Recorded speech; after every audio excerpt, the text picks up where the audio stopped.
bonjour, merci beaucoup d'être avec nous en cette fin de journée à l'Institut français d'Irak pour cette conférence qui a un caractère un petit peu particulier puisque c'est aussi on appelle ça en français un finissage. Vous connaissez certainement le terme de vernissage et finissage, c'est tout simplement la fin d'une exposition qui, il est vrai, est un peu particulière. Alors, pour ceux qui suivent nos activités sur nos réseaux sociaux notamment, vous avez certainement vu passer plusieurs fois le nom de cette exposition qui s'appelle Tous en même. Alors en deux mots, et je laisserai ensuite la parole à nos deux amis et intervenants ce soir, Tous en même, c'est une exposition virtuelle. Alors comme vous le savez, on a été un peu entravé dans nos activités pendant de nombreux mois et en fin d'année dernière, on s'est dit, mais comment pourrions-nous faire pour garder ce lien avec notre public? Nous avons l'habitude d'organiser des expositions, des concerts, des conférences, voilà. Mais la pandémie a voulu que ça n'était plus possible pendant un certain temps. Et c'est là que nous est venue l'idée de développer des activités en ligne. Nous avons développé des cours en ligne, nous avons développé des conférences en ligne, et puis on s'est dit, mais pourquoi pas aussi une exposition en ligne? Mais pas une exposition statique, une exposition dans laquelle nous pourrions également nous promener, regarder des œuvres, rencontrer aussi du public. Et donc, avec Marc Latullière, ici présent, photographe, et avec Emmanuel Asquette, curateur, commissaire d'exposition, et également avec une troisième personne, Nicolas Baleine, qui est graphiste, nous avons imaginé organiser une exposition virtuelle via une plateforme qui s'appelle ArtSteps, et puis voilà, vous en faire profiter. Et tout cela a abouti effectivement à un vernissage qui a eu lieu au mois de décembre dernier. Ce vernissage s'est fait en présentiel mais aussi en virtuel. Alors c'est un peu bizarre de dire un vernissage en ligne en présentiel. Alors oui, c'était début décembre, et nos deux intervenants ce soir étaient quelque part en France. Nous avions du public ce soir-là, peut-être que certains d'entre vous étaient là début décembre, et nous avons fait donc une visite virtuelle à distance, et nous avons pu voir les œuvres qui, elles, sont bien réelles. Elles sont virtuelles là, mais elles existent en réalité. Voilà, donc l'histoire a commencé comme ça au mois de décembre, et notre idée, enfin l'idée tout au moins de l'équipe qui a programmer cette exposition, c'était de dire, cette exposition, il faut qu'elle évolue dans le temps. Voilà. Alors, très rapidement, on a eu un premier, donc on a ouvert l'exposition et c'était un vernissage avec un premier acte, voilà. Et puis, au bout de 2 mois, on a eu un second acte, et puis 4 mois après, on a eu un troisième acte. Donc pendant 6 mois, vous avez pu voir différentes œuvres avec différentes thématiques, toujours dans la même galerie, mais un peu aménagée, avec de nouvelles œuvres et avec des thématiques différentes. Mais le fond de cette exposition restait quand même une série de photographies qui avaient été faites par Marc Latullière. Et ça, je vais lui laisser la parole pour développer davantage sur son travail, qui s'est échelonné sur 10 à 15 ans, je crois. Voilà, donc ce soir, c'est l'aboutissement d'un travail très agréable, je dois vous dire, qui s'est échelonné sur 6 mois. C'est le finissage, ça veut dire qu'on finit quelque chose, mais en même temps, on a le sentiment que ça doit être le point de départ d'autre chose. Autre chose, on ne sait pas encore quoi, mais il y aura certainement une suite. Voilà. Donc, vous allez pouvoir avoir cette possibilité de visiter cette exposition virtuelle. Et vous allez même avoir la chance finalement de voir un petit peu de chacun de ces actes, de ces 3 actes qui ont été présentés pendant ces 6 mois. Voilà, je ne vais pas monopoliser la parole davantage. Je suis vraiment très heureux que Marc Latullière et Emmanuel Asquette soient avec nous ce soir. C'était un peu une promesse qu'on s'était faite. On s'était dit, si la pandémie nous le permet, on fera en sorte de les faire venir à un moment ou à un autre de l'exposition. La pandémie va mieux, c'est pas terminé, loin de là, c'est pour ça que, voilà, on est tous encore avec nos masques, il le faut absolument, on garde tous des distances et des mesures barrières, mais voilà, on a la possibilité de nouveau d'accueillir des intervenants français, et c'est cette chance-là que nous avons voulu saisir pour vous présenter cette exposition virtuelle, et j'espère que vous allez passer une bonne soirée en compagnie d'Emmanuel Asquette et Marc Latulière. Merci.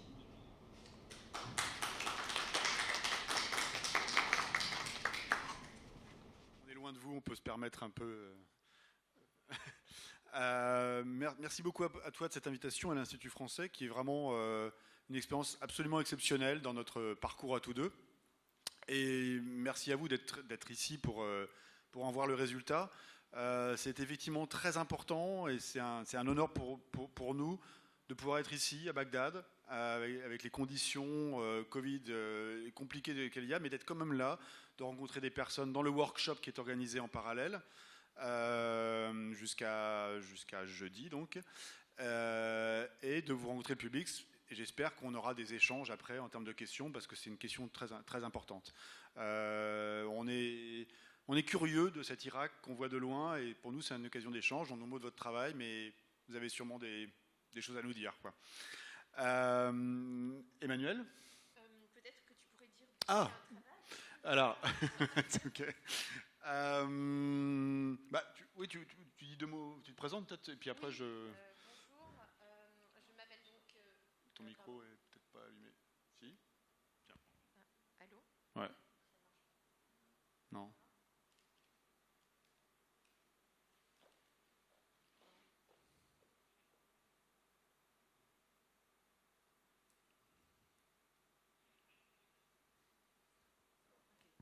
Ouais, bon, je vais le prendre.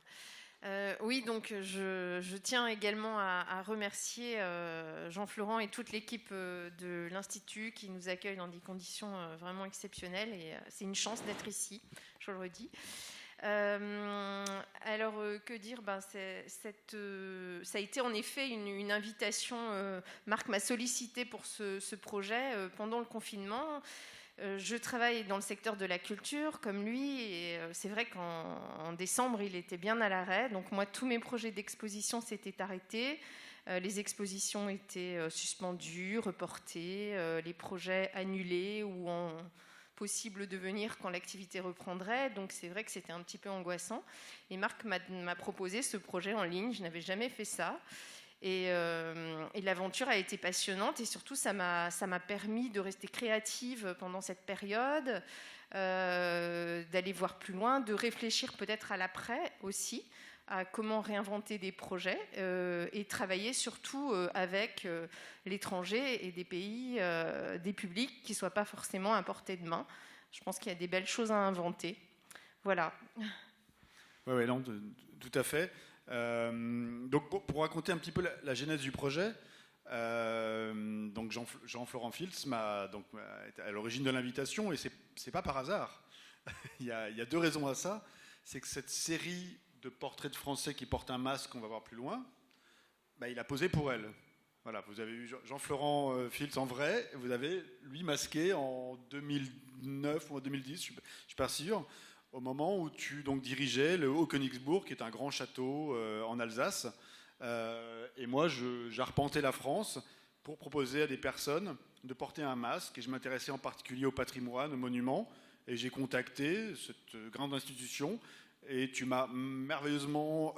tu m'as consacré l'après-midi, j'étais absolument bluffé. Et pour trouver des angles autour de ce monument. Et voilà, c'était le début d'une rencontre. Et depuis, on a... Dans tes autres fonctions, c'est vrai qu'il a plusieurs fois été question de faire quelque chose ensemble qui prolongerait. Et dans des situations pas les plus simples, finalement, on l'a trouvé. Et c'est assez étonnant. Et je te remercie de cette fidélité dans le temps aussi, parce que ça fait presque 10 ans. Donc, tiens. C'est assez beau, Marc. Donc, oui, donc ton idée, c'était effectivement une exposition en ligne. Très franchement, au début, j'étais un peu sceptique. Je dis bon, quand on est artiste, on veut des choses en présence. Enfin, même le public, on veut voir des œuvres sur des murs. Enfin, je veux dire, j'ai regardé un peu sur Internet ce qui se faisait. Je dis bon, je sais pas très bien ce que je peux faire. Et je t'ai dit, il faut vraiment qu'on pousse l'expérience assez loin. Je pensais pas qu'on la poussait si loin. Donc je dis, est-ce que je peux avoir un budget pour un graphiste? Parce qu'il faut penser vraiment l'objet différemment que simplement mettre des photos sur un mur. Oui, et puis je lui dis, ça serait bien d'être avec une commissaire quand même, et Emmanuel va peut-être t'expliquer, c'est pareil, on a une longue relation, ça fait longtemps qu'on veut faire quelque chose ensemble, mais on ne l'a pas fait. Oui. Et voilà, ça s'est trouvé. C'est pareil, je t'ai proposé ça, je lui ai dit, est-ce que ça te tente? Bah, oui. Et ce qui était peut-être une idée par défaut au début est devenu une idée totalement proactive où on a fait quelque chose que moi j'estime assez... Enfin, il est exceptionnel, c'est hors norme. J'espère que vous allez trouver ça bien, mais voilà. Et donc, oui, tu peux nous dire comment tu... Oui, alors déjà, je vais vous expliquer un peu ce que je fais, parce que quand Marc dit commissaire, il faut expliquer ce que ça veut dire. Le commissaire d'exposition, c'est la personne qui va avec l'artiste, qui va accompagner l'artiste pour lui permettre de créer une exposition. Donc, définir avec lui un point de vue, un corpus d'œuvres, il va l'aider à choisir les œuvres, et puis il va l'aider à construire un parcours d'exposition. Accompagné évidemment de scénographes. Bon là, nous avons été nos propres scénographes puisque le logiciel nous le permettait. Et puis d'un graphiste, enfin c'est Nicolas surtout qui a été cette personne. Donc ça, c'était ma partie. J'étais un petit peu un chef d'orchestre, voilà, et j'accompagnais Marc dans les choix et les propositions artistiques pour construire un voyage à travers ces images. Oui, tout à fait, parce que c'est... On part de zéro, on ne connaît pas, donc c'est bien d'être une équipe dans laquelle il y a un dialogue, et c'est vrai que le dialogue a été génial entre nous trois. Quoi. Oui, avec des créativités très différentes, mais vraiment positives. Ça nous a permis, en effet, comme le disait Jean-Florent, de faire non pas une, mais 3 niveaux d'exposition. Voilà, donc de construire aussi un parcours, pas juste dans l'espace, mais dans le temps. Voilà. Ce que permet effectivement une expérience en ligne, puisque, chose qu'on ne peut pas faire dans une expo comme une expo physique comme ça, cette photo elle ne me plaît pas, je la décroche et j'en mets une autre. Enfin, dans une expo physique, il faut repayer un tirage, repayer un cadre, enfin, puis ça ne se fait pas, l'exposition elle est comme ça. Alors qu'en ligne, on peut dire, voilà, on vernit avec ça, puis 2 jours après, on dit non, c'est pas juste, elle n'est pas à sa bonne place, on la change. Voilà, donc l'idée d'un processus était intéressante. Ouais, ben, on est au début de la... Est-ce que je montre un petit peu le PDF de Musée National d'abord ? Oui, pour que vous compreniez de quoi parle l'exposition, Marc va vous parler du contenu, donc de son projet Musée National, et vous dire quelques mots sur voilà, son projet et son initiative. Donc il va y avoir une chorégraphie, à chaque fois que l'un va utiliser des intérêts, on va changer comme ça. Ça fait partie du ballet, tous en même. C'est notre choré à nous. Alors, juste vous dire...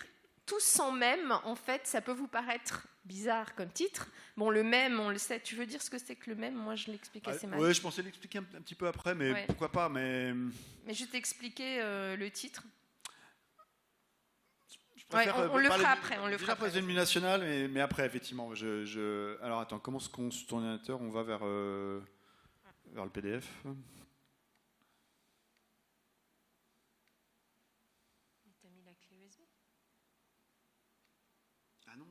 Non, je l'ai pas mis. Attends. Attends, on va l'éjecter.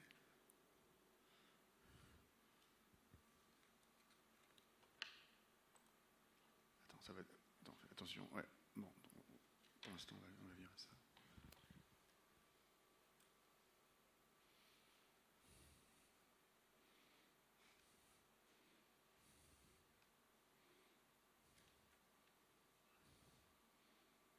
Non, c'est pas ça. Il va apparaître.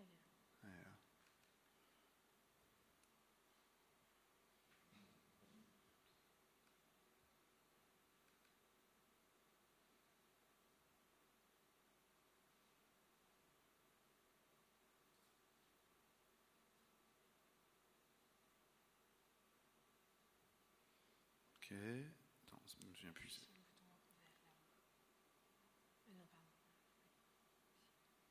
Tout d'un coup, c'est bon, c'est pas le mien. C'est quoi? Mettre en plein écran. Ouais. Ok.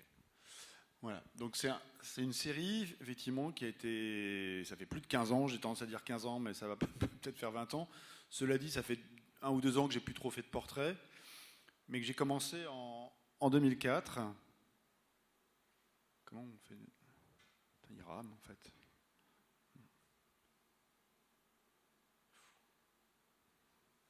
Mettre sur pause. Et en fait, qui composait d'à peu près un millier de portraits de Français, photographiés un peu partout à travers la France, et qui portent tous un masque qui est le même masque. Ouais, c'est parce que c'est sur la clé, je pense. Et comment dire, on essaie de faire marcher le PDF, je suis désolé. Ça...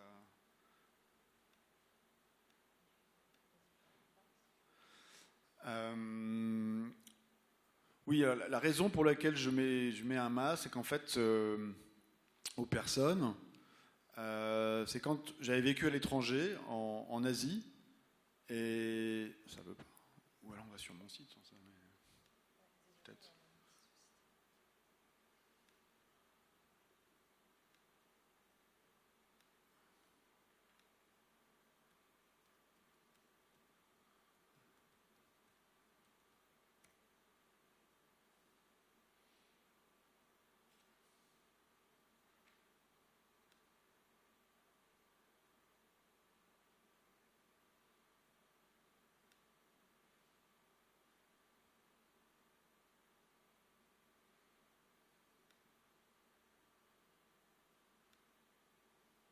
Voilà, on va à peu près bien. Ça va, vous voyez à peu près bien? C'est un peu moins grand, mais...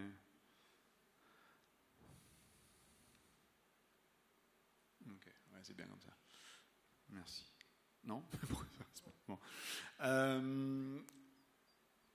Donc, oui, donc j'avais vécu en Asie, et quand je suis rentré en France, moi j'avais été changé. En fait, quand on voyage, quand on vit dans les pays autres, ben, il y a quelque chose en soi qui change. Et quand on rentre dans son propre pays, souvent on ne le regarde plus de la même manière. Le regard se décale. Et la France est connue pour être une grande destination touristique. Et c'est un pays qui, effectivement, en tant que Français, je continue à trouver très beau et à découvrir, avec une grande diversité de paysages, de traditions, de formes culinaires. Et en même temps, comme on reçoit beaucoup de touristes, on a tendance un petit peu à transformer le pays comme une sorte de musée. On cherche à beaucoup préserver les traditions, préserver les patrimoines. Et il y a une chose qui est belle là-dedans, mais ça fige un peu le pays dans son identité, autour de ces questions de tradition et de patrimoine. Et revenant d'Asie, où les choses bougeaient très très vite, dans les sociétés d'Extrême-Orient, ça m'inquiétait un peu. C'est comme si on avait peur du monde extérieur et qu'on cherchait, comme vous savez, la Belle au bois dormant de Sleeping Beauty. On s'endormait un petit peu sur nos beautés et qu'il fallait peut-être réfléchir à ça. Donc en fait, pour inviter à la réflexion, je vais voir toutes les personnes qui sont porteurs d'un patrimoine, d'une tradition. Je me suis photographié moi-même aussi dans une tradition, parce que c'est une réflexion qu'on peut mener sur soi-même, avec ce masque qui invite, voilà, ce sont des portraits qu'on trouverait facilement dans un magazine. Tout d'un coup, il y a un masque, mais pourquoi? On se pose la question, ça interroge. Tout en faisant un grand tour de France, quoi.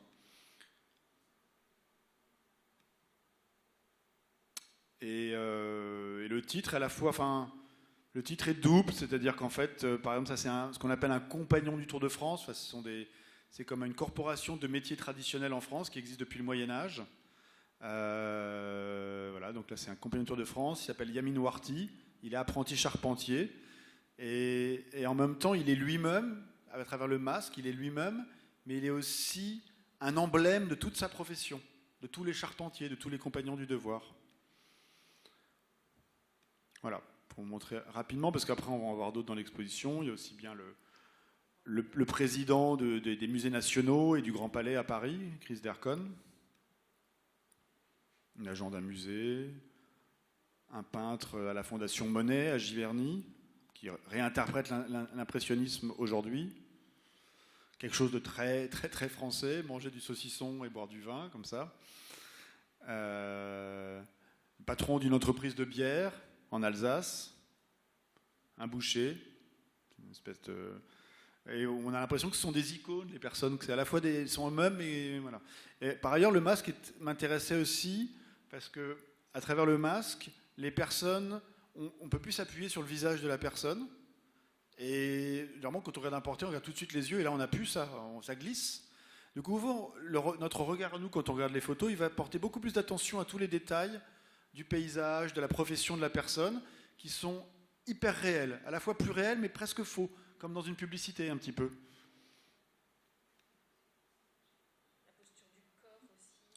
La posture du corps, tout dit quelque chose sur une personnalité ou un métier, quoi. Voilà, c'est... Voilà. Bon, de toute façon, c'est l'image. On va les voir dans l'exposition. C'est juste pour vous faire une petite présentation avant de vous parler de la seconde couche, qui est de les mettre dans une exposition virtuelle. Donc, qu'est-ce que... c'est toi qui... Oui, on commence la visite, du coup Je peux parler de la première installation, donc du premier oui, projet, oui, puisqu'il y en a eu 3, avec 3 titres différents. Donc, Rouge Rideau, le premier, Gris Mémoire, le second, on va vous raconter pourquoi, et puis Bleu Écran, le dernier opus, sur lequel on peut actuellement naviguer sur le site d'Artstep. Oui, alors, le challenge pour nous, si tu veux, je te laisse la place. Puis je vais raconter un peu l'histoire c'est là que je vais raconter l'histoire du même. Une des raisons pour lesquelles, Jean-Florent, tu m'as proposé le projet, c'est qu'évidemment, une partie importante de l'humanité, en décembre, était contrainte de porter des masques. Donc on se retrouve là masqué, c'est pas le même masque, mais du coup ça rentrait en résonance avec ce que j'avais fait. On était un peu figés comme ça derrière nos masques, et puis un peu emprisonnés dans nos maisons, un peu confinés, avec l'écran souvent comme seule possibilité d'échange avec le monde extérieur. Donc comment relire cette série qui était antérieure à travers une nouvelle situation qui du coup n'était pas juste française mais qui était planétaire.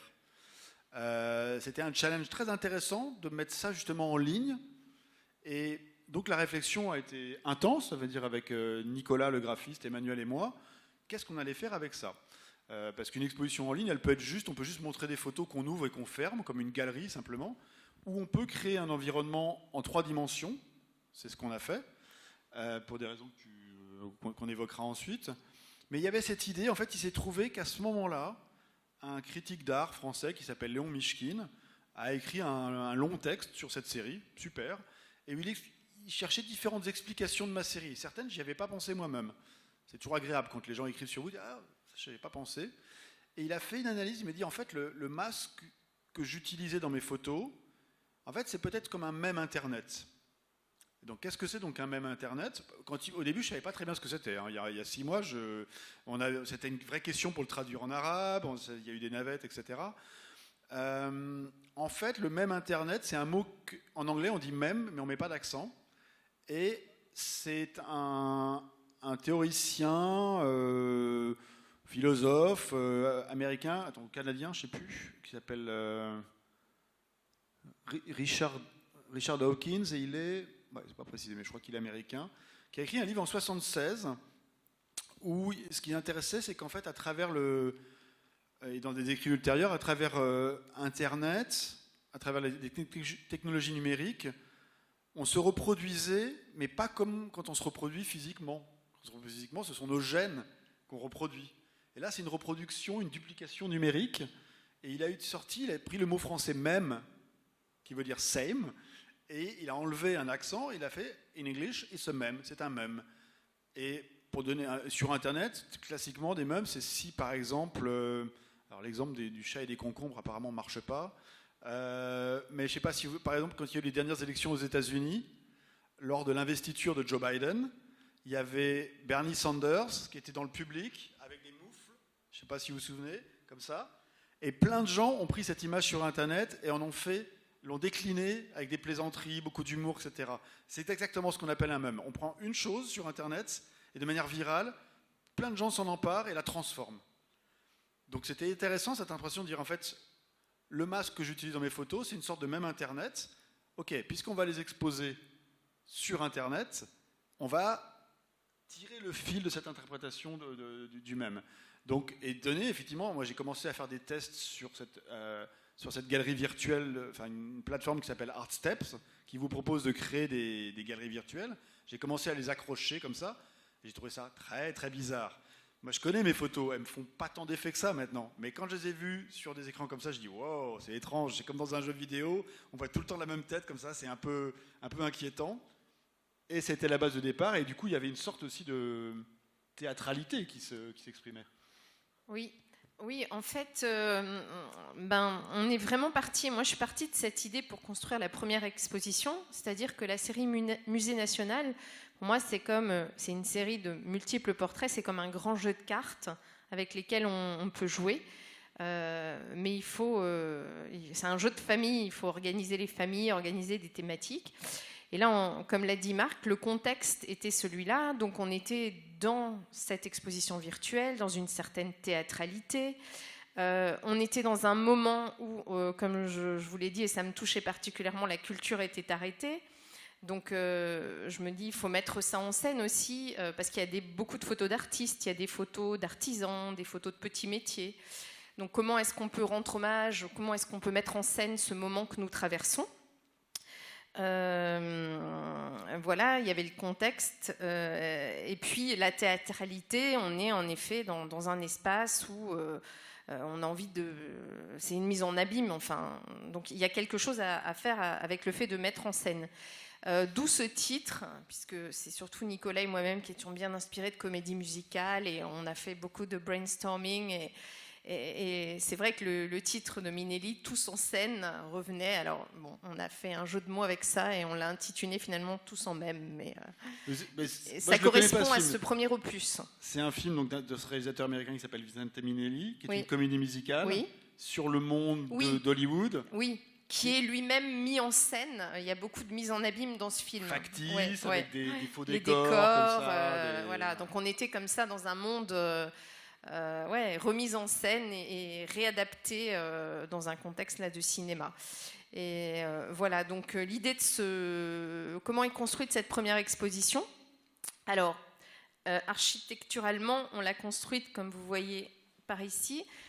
On rentre dans l'espace, donc toujours une photo, un titre, le texte, et on rentre dans cet espace qu'on a pensé comme un grand théâtre, en fait. Une espèce de scène, comme ici.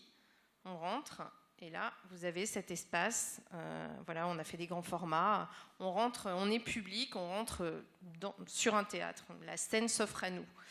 Et puis, donc là, on a fait un choix, c'est de mettre en avant les métiers d'artisans, les métiers, surtout les métiers d'artisans. Donc, ceux qui d'habitude sont derrière la scène, ce qu'on ne voit pas forcément. Là, on a décidé de les mettre devant, puisque aussi dans la réalité du moment, la réalité d'actualité, c'était eux qui étaient au turbin. Nous, on était confinés chez nous et ces gens-là continuaient à travailler dans les usines, les supermarchés, voilà. Donc, on les met en avant comme l'actualité que nous traversons. Et puis, ensuite, on a construit ces espèces de galeries à l'arrière qui sont un peu comme des loges, des backstage, les loges des artistes où l'on se prépare avant le spectacle, où l'on attend. Et c'est dans cette partie que nous avons installé donc les séries sur alors les musées d'abord. Les musées sont à l'arrêt, mais ils sont dans le premier espace arrière-scène. Ensuite, on circule. Alors, j'arrive pas. Ah oui, très bien. Dans une seconde partie où là, on va traverser le monde du cinéma. Alors, je vous invite dans les... Voilà. Ah non, et puis on a mis du rouge, t'as pas dit rouge rideau? Oui, voilà, rouge rideau, évidemment, parce que le rideau de théâtre, les sièges, c'est la couleur du spectacle, le rouge, voilà, donc on rend hommage à ce monde arrêté. Ici, on est donc... oui, on est dans... Alors, c'est plus quelques portraits politiques. Hein. On a un peu de pouvoir, les institutions. Un peu de pouvoir, d'institutions. Aussi en bas. Et puis en bleu, le bleu nuit, la couleur... là, on est dans la partie des métiers du cinéma. L'accompagnateur, le monteur, la projectionniste. Lui, c'est qui? Voilà. Pardon, je circule mal. J'arrive pas à faire les deux à la fois. Donc là, on vous expliquera après. On est tous les deux en avatar dans l'exposition. Donc on est en train de... C'est comme si on faisait la course un peu. Ici, on arrive au Festival de Cannes avec des festivaliers, des producteurs. Ici, on est avec Frédéric Beigbeder, Beigbeder au Café de Flore, c'est ça? Oui, c'est le jury d'un prix littéraire qui s'appelle le jury du prix de Flore, du célèbre café de Flore à Saint-Germain-des-Prés, et qui est dirigé par cet écrivain un peu vedette, Frédéric Beigbeder. Ils ont accepté de poser pour ce projet-là. C'est pas évident de faire un portrait quand il y a autant de monde, c'est un sacré challenge. Il en manque un d'ailleurs, il est arrivé trop tard. La danseuse, et puis on continue à évoluer. Alors ici, c'est la haute couture. Puis, alors, ce qui était une chose qu'on a beaucoup exploitée, c'était dans des expositions, ça se fait de mettre des grands posters, mais là, on y a été à fond. Oui. Parce que c'est vrai, ce que dit Marc, il y a une liberté de format, de possibilité d'encadrer, de démultiplier. Donc on s'est beaucoup amusé. C'est très ludique de monter ce genre d'exposition quand on a compris le process. Mais c'est très technique aussi. Oui, ça demande... Alors au début, effectivement, c'est beaucoup Nicolas, le graphiste. Ça comptait, il est plus jeune que nous, donc il a une espèce d'aisance informatique de découvrir toutes les possibilités de l'application. Donc merci Nicolas, si tu nous entends. Nicolas, super boulot. Et très inspirant aussi, Nicolas, beaucoup d'idées. Tout à fait. Et puis... On est arrivé au cœur. Je te laisse peut-être raconter le cœur de l'expo, où là on est dans le monde de la nuit. Alors effectivement, même si on ne savait pas encore trop bien on savait pas comment changer la couleur du plafond à ce moment-là, l'exposition s'assombrit, on part dans un gris, puis on est un peu dans la nuit. Donc on a alors, tous les métiers ne sont pas le métier de la nuit, mais là par exemple on a un concert au Francophonie, qui est le grand festival de musique. Ah ben non, attends, je suis sur mon écran, moi. C'est moi qui suis devant. Oui, il y a un effet dystopique comme ça entre les... Voilà.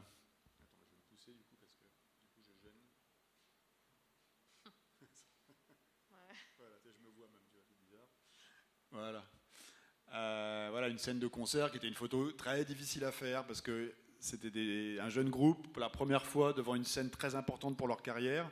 Ils ont accepté de prendre le risque. C'est pas évident quand on chante. Les trois chantent en plus. Il y en a une, elle me dit bon, moi j'ai fait du théâtre, j'aime bien ton projet.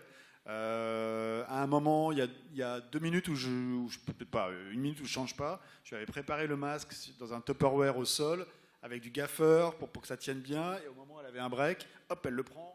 Qu'elle se retourne contre moi, enfin pas contre moi, devant moi, parce que la veille, il y avait un groupe qui avait fait ça, mais le mec avait juste hurlé face au public, et j'avais juste son dos, et après il avait enlevé le masque, donc j'ai pas pu faire la photo. Donc là, elle l'a fait, et ça a failli créer un incident, parce que la guitariste, c'était assez chaud. C'est de l'anecdote, mais... Et donc, il y avait l'idée aussi que chaque exposition, moi je voulais appeler ça, est une sorte de sanctuaire. Il y a une salle, quand on regarde sur le plan, là, il y a une salle fermée, et autant dans le sacré, il est important qu'il y ait des parties réservées.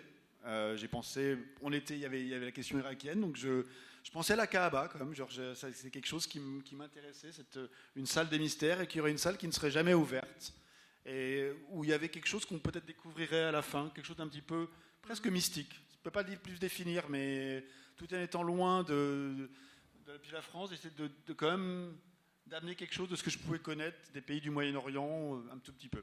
Et bien, cette porte qu'on ne pouvait pas ouvrir était ma manière à moi d'enraciner un petit peu le projet. Alors, pour cet événement de finissage aujourd'hui, donc normalement les gens cliquaient sur la porte et ça ne donnait rien, on ne pouvait pas l'ouvrir. Normalement, quand on clique sur les portes, on peut passer dans l'espace, le prochain espace. Et là, exceptionnellement, donc on a, quand tu cliques sur la porte, tu obtiens le lien de l'exposition d'après où on va sauter dans l'autre exposition. Tu ne peux pas directement aller dans l'exposition, mais si tu fais un copier-coller. Ouais, si je vais sur la porte. Ouais. Tu cliques. Ça, j'ai juste mis en place ce week-end. Ah oui. Tu fais un copier-coller, tu le remets dans ta barre de. On va aller dans l'acte 2. Donc, la question de l'avatar, c'est une question tout à fait étonnante. On ne savait pas qu'il y avait des avatars dans cette plateforme qui s'appelle artstep.com. Et lorsqu'on a fait le montage de cette première exposition, on était dans le couloir rouge, il se trouve que nous-mêmes, on était à distance, confinés d'ailleurs, Toi, tu étais à Brest, en Bretagne. Nicolas était en banlieue parisienne, à Montreuil. Moi, j'étais à Paris. Donc, on travaillait en Zoom, comme ça se fait maintenant beaucoup. Mais on était tous les trois inscrits sur la plateforme. Donc, on s'est retrouvés chacun à naviguer. Et on a découvert que quand on était inscrit sur la plateforme, ce qui est une opération très simple, il suffit de donner son nom et un mot de passe, c'est tout, c'est gratuit. Ben, en fait, quand on rentrait dans les expositions en tant qu'inscrit, eh ben, on obtenait un avatar comme ça.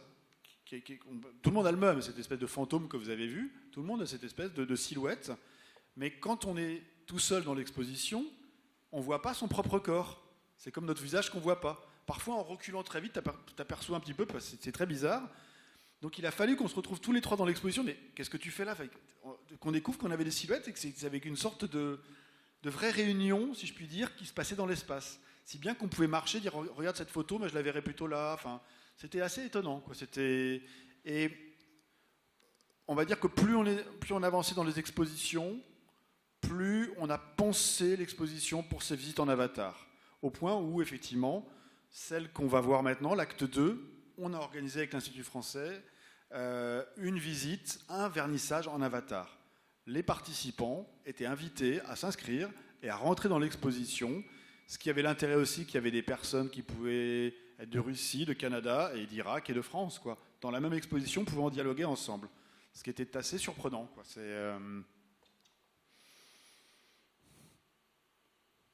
Et puis, il y a cette dimension très... Ça y est, t'es dans l'acte 2 ? Génial. Ah bah attends, il faut que j'y aille moi aussi. Oui, il y a des... Alors que... Hop.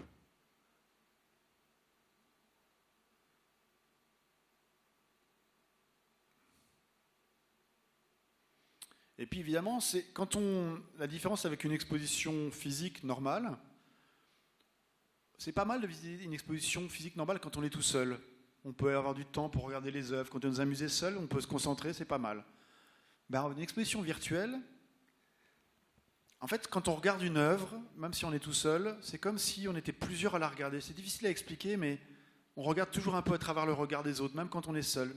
C'est une sensation difficile à expliquer. Mais quand on est dans cet univers virtuel, on est un peu perdu tout seul. Parce qu'on n'a pas le sens de l'échelle. Quand on rentre à la galerie de l'Institut français ici, on connaît, même si on ne connaît pas le lieu, on sait ce que c'est que des murs, on sait ce que c'est. Notre corps les connaît, notre regard les connaît. Dans l'univers virtuel, on est un peu paumé, on flotte. Et d'avoir un compagnon ou une compagne avatar aide à comprendre l'échelle corporelle de la mesure des murs, de la mesure des photos. Alors attends, il faut que je me... Hop. Et en plus, vu la thématique de l'exposition, il y a ce côté très étrange d'avoir... T'es où toi? T'es là? T'es derrière? Que je te rejoigne. Hop. Coucou.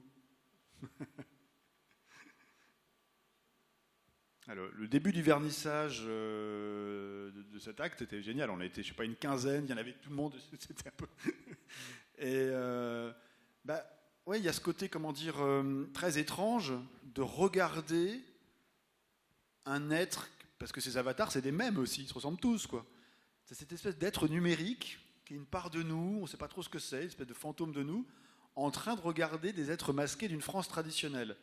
C'est un peu comme si l'humanité de demain, transformée en clone, regardait ce que c'était que la tradition française dans un temps, dans un temps qui est celui d'aujourd'hui. Il y a des effets très, très, très, très étranges, quoi.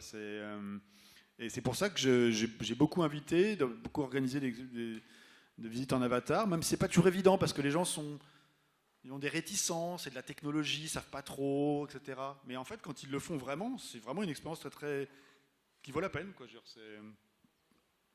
Et alors là, on le fait pas, mais il y a un petit chat à droite où on peut échanger directement. Moi, j'aimais quand je faisais des visites comme ça. Donc, ça peut être avec des personnes justement qui étaient à distance, pas physiquement avec moi, pour avoir cette impression d'immersion, comme quand on est en plongée sous-marine où on peut pas parler. On parlait par le chat comme ça. Alors, il y a une autre fonction qu'il faut quand même expliquer, c'est que les photos, vous voyez dans une exposition traditionnelle, il y a une légende, il y a un titre sous la photographie. Là, pour avoir le titre de la photographie, il faut aller cliquer sur l'image. Voilà, vous voyez. Et alors, enfin, ça c'est Marc qui a eu l'idée d'inviter certaines personnalités de l'art, du milieu du spectacle ou d'autres d'écrivains, à commenter certaines photographies. Donc certaines photographies, quand vous cliquez dessus, vous pouvez entendre un commentaire. Alors on va lancer celle-ci par exemple. Tu balances la tienne, va sur la tienne. Sur la mienne. Bah ouais, non, je sais pas. Si tu veux. Alors vous voyez aussi que au début on était un peu timide sur les couleurs et les textures. On avait un sol gris un peu neutre, des murs gris. Puis à partir du deuxième, vous allez voir, ça va beaucoup évoluer. Je me suis dit, allez, c'est comme dans un jeu vidéo, il faut pas chercher à recréer comme un musée. On assume qu'on est dans un univers vidéo comme dans un jeu vidéo. L'idée du labyrinthe était là aussi, c'est-à-dire qu'en fait, il y avait l'idée de, quand on a parlé de théâtre tout à l'heure, dans les jeux vidéo, il y a cette idée d'un parcours, d'un labyrinthe qui mène à un endroit. Et là, on l'a joué. Donc j'ai dit, on va essayer de mettre une espèce de marbre sombre. Et en même temps, ça fait penser au vaisseau sanguin peut-être d'un cerveau. Cet acte 2 s'appelle Gris-Mémoire. Donc l'idée de la mémoire, l'essentiel des photos qu'on a choisies. Ah oui, pardon. Ah, et par contre, c'est pas connecté au niveau son. Mais en tout cas, voilà. Écoutez les commentaires associés à chaque image, mais vous le ferez. Ouais. Qui pour coup, c'est en français, c'est plus. Mais effectivement, c'est quelque chose de très riche. Chaque exposition, il y a 5 à 6 critiques d'art, commissaires d'exposition, écrivains, philosophes, qui commentent spécifiquement une photo, voire qui créent une sorte de fiction. Il y en a qui ont complètement déliré. Enfin, déliré, c'est bien, je veux dire, mais il y a un grand responsable de la photographie en France. Il lit les paroles d'une chanson d'un groupe de hardcore français, par exemple. C'est un groupe de rock, quoi. En tout cas, c'est ce que leur inspire l'image. C'était très libre. Ce qui donne un rapport entre le texte et l'image, enfin le texte parlé, qui est assez nouveau. Et on pourrait le faire dans une expo, mais c'est plus compliqué, une expo physique. Là, on a cette grande liberté. On pouvait mettre des vidéos. On pensait le faire au début, on ne l'a pas fait. Mais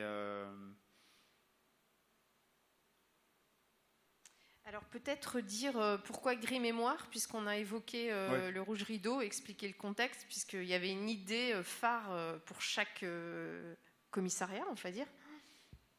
Oui, en fait, c'était un peu le cœur de la série, comme je vous ai expliqué. C'est une réflexion par rapport sur le lien des Français avec leur patrimoine et leurs traditions, et ce qu'on appelle les lieux de mémoire, l'idée de notions liées à la mémoire qui sont très importantes dans la culture française.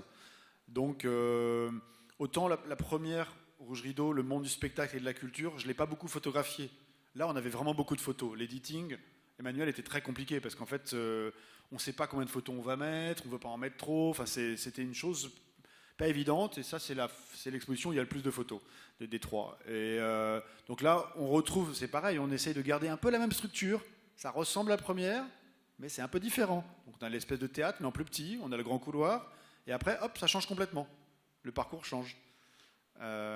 Donc...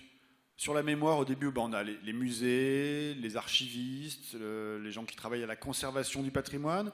Ici, on a plus la famille, les institutions liées à la famille, aux rituels, en l'occurrence français. Donc un curé qui donne la communion, une famille à Noël, une famille en vacances, le mariage, le maire. Ah, je navigue, je te remercie, j'ai l'impression de montrer. C'est bizarre. Après, autre élément de transmission de la mémoire dans les sociétés, ce sont les corps de métier quand c'est des métiers artisanaux, que ce soit le commerce ou la fabrication, la restauration de peinture, la fabrication de dentelles, tous ces vieux métiers qui continuent à exister. Métier aussi, mais c'est pas que du métier, il y a la nourriture. Et alors là, en France, on est gâtés. Je veux dire, ce qu'on appelle les métiers de bouche. Il y en a beaucoup, mais même aussi bien des activités comme les cueilleurs de champignons. Voilà, là où je suis, là, ce sont des cueilleurs de champignons, c'est-à-dire qu'en fait, à la saison, à l'automne, où des champignons poussent en forêt, certains qui ont un autre travail vont spécifiquement dans ces régions et cueillent des champignons, ou des cèpes, enfin des champignons qui se revendent assez cher. Donc ça génère des petits métiers aussi comme ça. On retrouve certaines que vous aviez vues.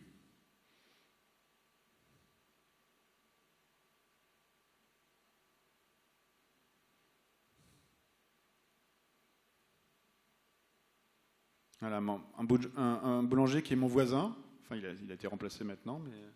Ah, t'as bougé, ouais.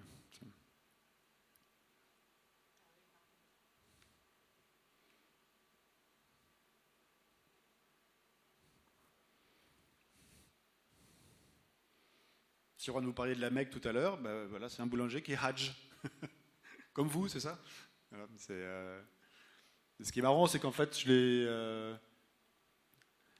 vous allez voir, en fait, il est photographié avec 2 types de pain.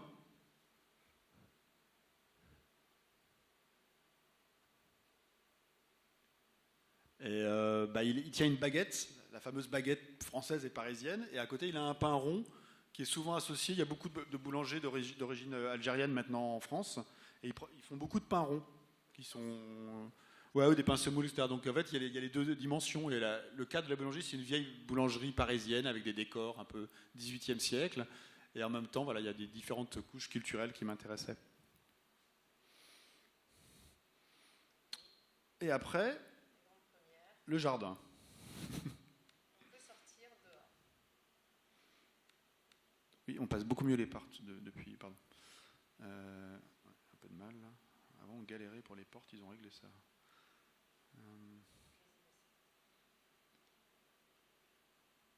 Ah non, j'y arrive pas. Oula.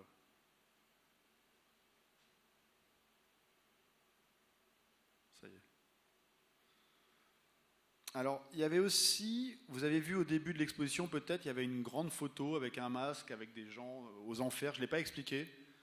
On avait retrouvé ce petit théâtre, mais noir, avec des ouvriers aussi. Mais j'avais envie, dans cet espace-là, de passer de l'enfer au paradis. C'est-à-dire qu'en fait, le travail ouvrier, parfois c'est un peu l'enfer, c'est des travaux durs, des travaux du métal. Donc en fait, j'aurais pu vous expliquer cette photo spécifiquement, mais j'ai voulu créer un climat plus sombre au début, et qu'on aille, de toute façon, entre les 3 expositions. La première était très, très enfermée, pas de fenêtre, il y avait juste une petite terrasse qu'on n'a pas vue. Confinée, donc, bien sûr.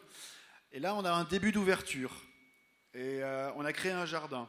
Et là aussi, j'ai essayé de réfléchir à ce que je connaissais des cultures islamiques, où je sais que le paradis et la notion de jardin est très importante. Même le jardin de l'ambassade a son jardin avec sa fontaine, qui évoque les jardins qu'on peut voir en Andalousie, hérités des traditions musulmanes.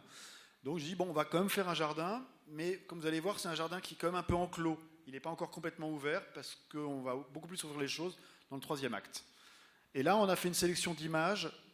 Pareil, la sélection des images jusqu'à présent, c'était beaucoup des vues intérieures, des gens qu'on photographie à l'intérieur, pas de ciel. C'est une espèce de question un peu oppressante. Là, on commence à avoir du ciel, mais des images souvent avec des ciels gris. C'est comme une ambiance un petit peu lourde, et on a mis des murs, enfin des volumes comme ça en gris, un petit peu comme des monolithes, comme ça, d'une ancienne civilisation grise.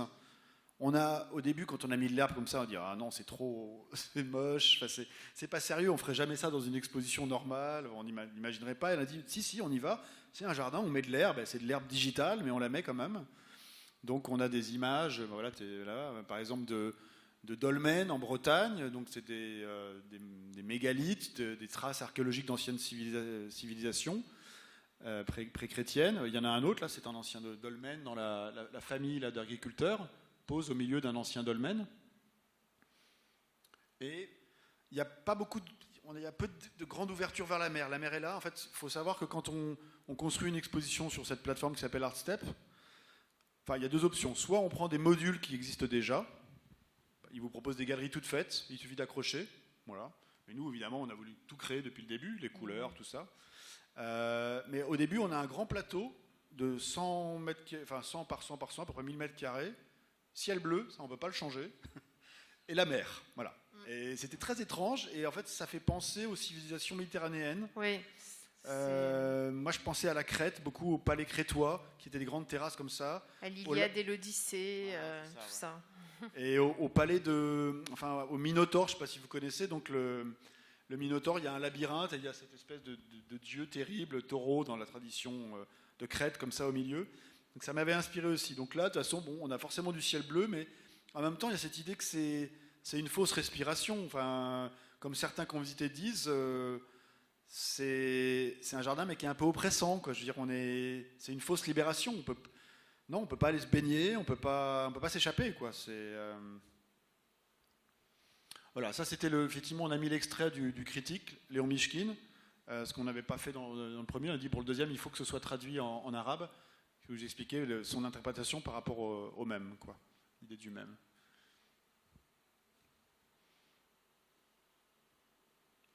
On va aller vers l'autre porte. On est passé la petite...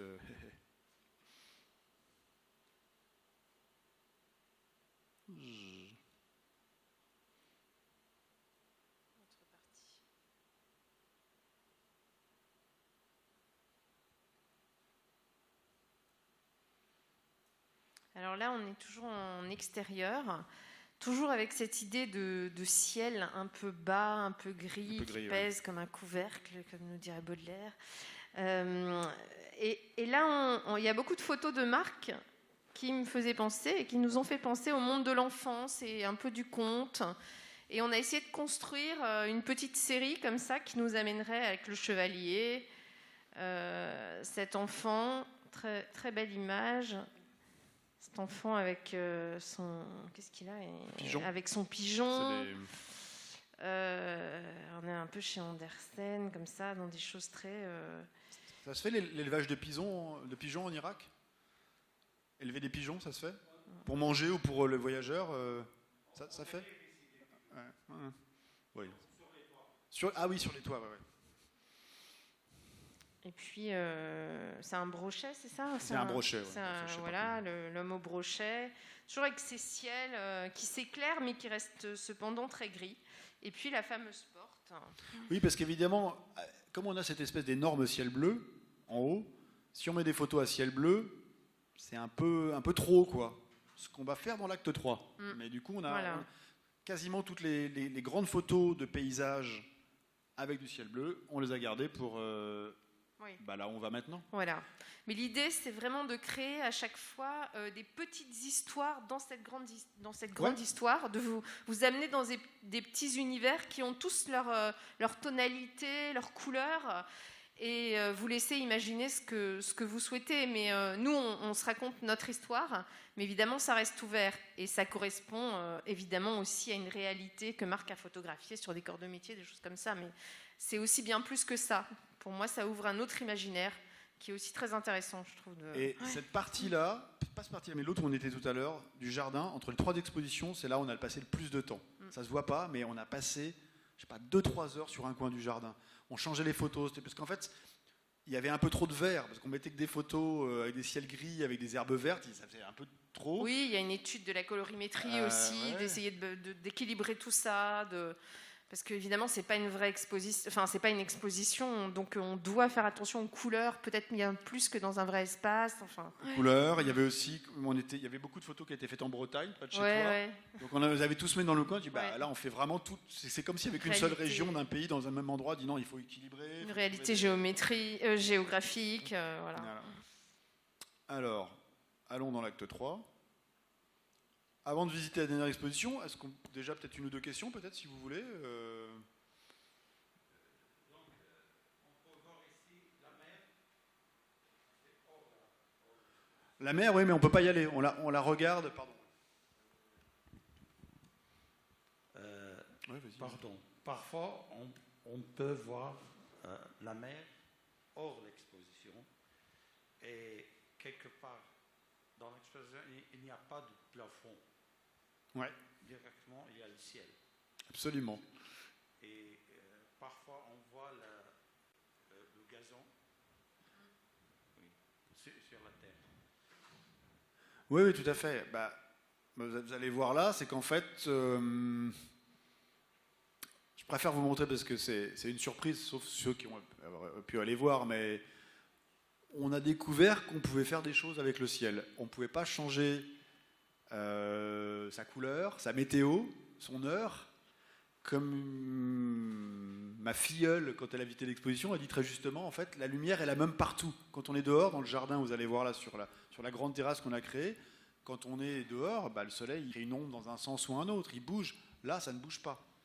C'est un faux extérieur, c'est une fausse liberté, c'est un peu l'idée, quoi. D'où la thématique de la 3e exposition, qui s'appelle Bleu écran. Alors, bleu écran, en anglais, de blue screen, c'est pas du tout un terme positif. C'est quand certains ordinateurs, je crois que c'est les PC, quand ils vont pas bien du tout d'un coup ils deviennent tout bleus, et c'est juste avant qu'ils meurent. Et personne ne va enlever un blue screen. Donc là, c'était un peu le bout de la route. Il y avait ça, il y avait l'idée du ciel bleu, et l'idée d'aller explorer la question du paysage dans Musée National, dans ma série. D'où le fait que cette exposition, que vous allez voir, est essentiellement en extérieur, même si, quand on débute, au contraire, on a l'impression d'être toujours très enfermé.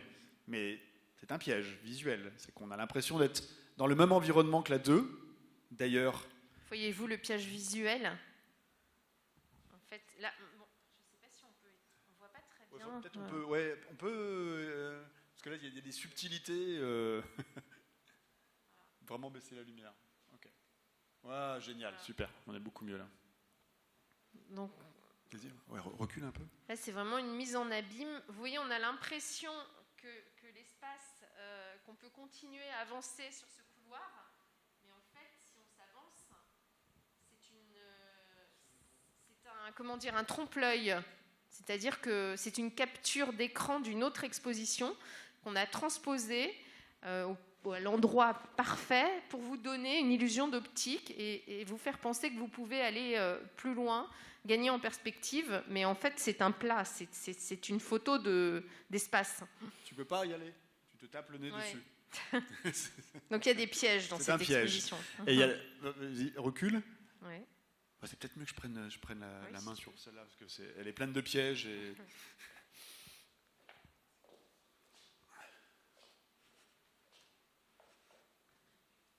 Donc on apparaît ici. Donc déjà, il y a des choses bizarres. Hein. Il y a des choses dans le plafond, on ne sait pas très bien ce que c'est. Et puis, si on regarde bien, cette fois-ci, on n'a pas seulement des portraits masqués, on a des portraits d'avatars. C'est-à-dire qu'en fait, pendant toutes les visites par avatar qu'on a fait dans les 2 expositions précédentes, moi je faisais des captures d'écran sur mon ordinateur, qui sont vraiment des œuvres, et je réintroduis dans l'exposition numéro 3 des photos prises avec l'ordinateur dans les 2 expositions précédentes. Si bien qu'on a, alors je ne sais pas si tu peux naviguer avec le mien, on a ces scènes assez étonnantes où on voit, moi j'ai fait avec ça, on peut voir un avatar, regardez, un portrait d'avatar. Je suis de l'autre côté, je suis là, je suis vers le... Ah mais non, c'est à moi de reculer et c'est à toi de rapprocher. C'est ça. Attends. Oui, j'ai un temps d'adaptation. Ouais, c'est bon, toi t'es bon, mais moi j'ai l'impression qu'on ne voit pas mon avatar, j'ai pas dû le mettre en... Moi il se met toujours par défaut, voilà, c'est super relou, donc maintenant il va apparaître. Voilà. Donc logiquement, alors attends, qu'est-ce qui est devant, qu'est-ce qui est derrière, on est peut-être au même endroit. Oui, il est là. Voilà, donc c'est à... Ah non, c'est moi, attends. du coup, bah oui. C'est à toi de rapprocher, vas-y, mets-toi devant. D'aller regarder cette photo. Voilà. Voilà. C'est très étrange. C'est comme les effets, c'est comme si vous mettez 2 miroirs face à face, on appelle ça une mise en abîme, c'est sans fin, quoi. Donc là, on a mon avatar qui regarde le portrait d'une amie russe qui faisait une visite depuis Moscou, qui s'appelle Victoria, qui posait devant ces photos du Festival de Cannes que vous aviez vu dans l'acte 1. Et effectivement, ce trompe-l'œil qui est là, c'est un mème parce que en fait, c'est ce fameux couloir du Festival de Cannes qu'on a vu dans l'acte 1, mais redécoré avec des murs noirs et un sol en marbre, comme dans l'acte 2, mis dans l'acte 3, mais on ne peut pas passer à travers. On s'est beaucoup amusé, mais ça demande beaucoup de travail. Hein. C'est un jeu, mais c'est un jeu très très sérieux. C'est un jeu très très précis. Ouais. Alors, là c'est pareil, il y a une chose étrange qui est dans le plafond. On peut peut-être... on va l'ouvrir.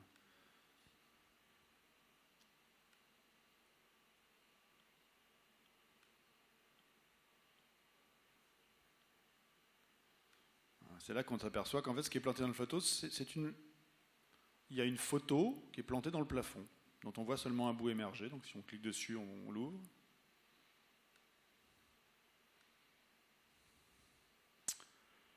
Voilà. Et puis là, tout d'un coup, le ciel, il va y en avoir. Allez, on y va.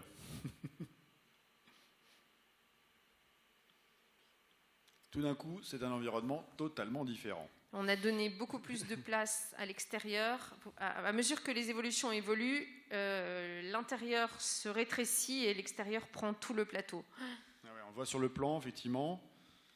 Alors, quelque part, je préfère pas montrer le plan parce que du coup, on dévoile les secrets de l'exposition. Mais, en fait, on a découvert plusieurs choses.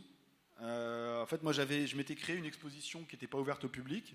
Enfin, on peut se faire une exposition, puis on la publie quand on veut. Et j'ai découvert, en fait, on découvre des failles, des choses étranges. Une des choses qu'on a pu découvrir, c'est que une photo, on n'a pas trouvé la limite. On peut l'agrandir jusqu'à une limite qu'on n'a pas trouvée. Donc là, on fait une photo qui fait 100 mètres de long. Et c'est un portrait de Jean-Florent Fields, de nouveau. C'est son avatar pendant qu'il a visité l'acte 2 que j'ai mis là, voilà, dans le jardin qu'on a vu tout à l'heure. Réintroduit. Second surprise, quand il y a un mur, il faut qu'il y ait un mur, mais si on met une photo sur un mur et quand on efface le mur, quand on construit, la photo elle continue à flotter dans l'espace. Troisième enseignement, on peut la tordre. Après, la tordre dans tous les sens, ça a demandé beaucoup de travail. Voilà, ça demande de chercher des solutions, puis on se rend compte qu'on peut les enfoncer dans les murs, dans le sol, et puis carrément les mettre dans le ciel. On peut les faire voler, je n'ai pas trouvé la limite d'altitude à laquelle on peut les mettre, quoi. Alors ça demande à vraiment tordre le cou. Enfin, ouais, effectivement. Attends. J'essaie de trouver une position où on peut vraiment mettre le nez dans le ciel. Donc on démultiplie aussi l'attention du visiteur. C'est beaucoup moins cadré. Il faut regarder, réveiller les sens. Enfin, il y en a vraiment partout. On joue avec les textures, les couleurs. On dit, voilà, on fait un mur avec de l'herbe. Ici, on fait un mur avec du sable. On avait le droit, on pouvait faire avec du sable. Donc voilà, il y a un mur en sable. Mais je lui ai mis une couleur mauve, comme une glace au cassis, par exemple, une glace aux fruits rouges. Ouais, c'est très estival. C'est très voilà. Estival français, ce festival de couleurs. Ouais, effectivement. Enfin, on est dans des couleurs qu'on y a dans une station balnéaire, sur l'Atlantique, sur la Méditerranée. Il y a du rose. Comme un marchand de glace. Batterie faible. Ouais. Donc, on a joué avec ça. Autre chose qu'on a exploité. Alors, de nouveau, on a un trompe-l'œil. Il y a une option dans l'application. On peut faire qu'une photo est visible d'un côté, mais pas de l'autre. On va voir comment ça se passe ici. Hop, on va dans ce coin de l'expo. On se retourne. Et là, boum, il y a une photo énorme. Et de l'autre côté, elle n'était pas visible. Elle est visible que d'un seul côté. Et c'est le coin de cette photo que vous avez vu. Quand on est rentré, il y avait un gros coin de photo. C'est le coin de cette photo-là. Ça,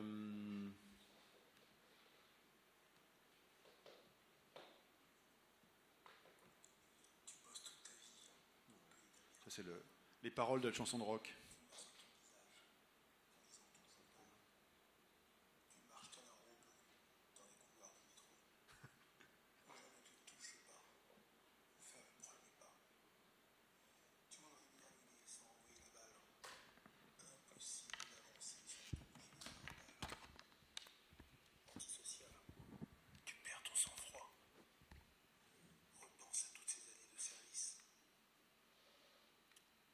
Alors, vous avez pu voir aussi tout à l'heure, peut-être, qu'il y avait comme une espèce de grand mur qui ressemblait à un ciel. Il est là devant moi.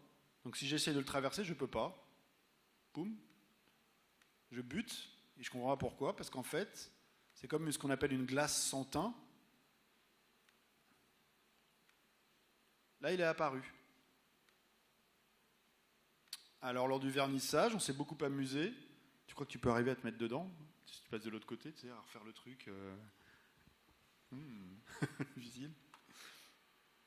Ça, c'est une idée de Nicolas Baleine de faire un trompe-l'œil de ciel, quoi. Il faut que tu passes derrière, en fait. Et que tu rentres dedans, comme je le disais tout à l'heure. Alors, en attendant, je vais vous faire visiter la cabine de plage, du coup. Hop.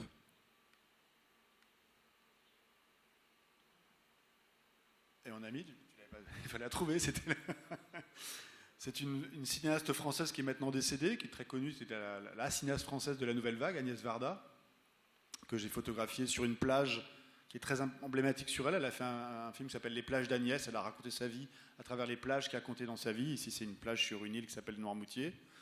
Et je trouvais ça faisait sens de la mettre à l'intérieur d'un endroit qui était construit en sable, quoi.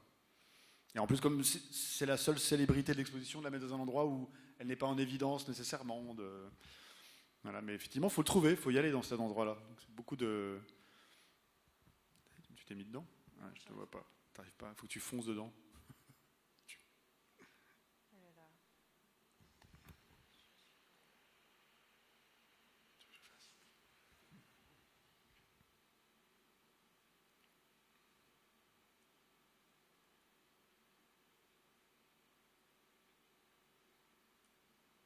C'est juste sur le bord, mince.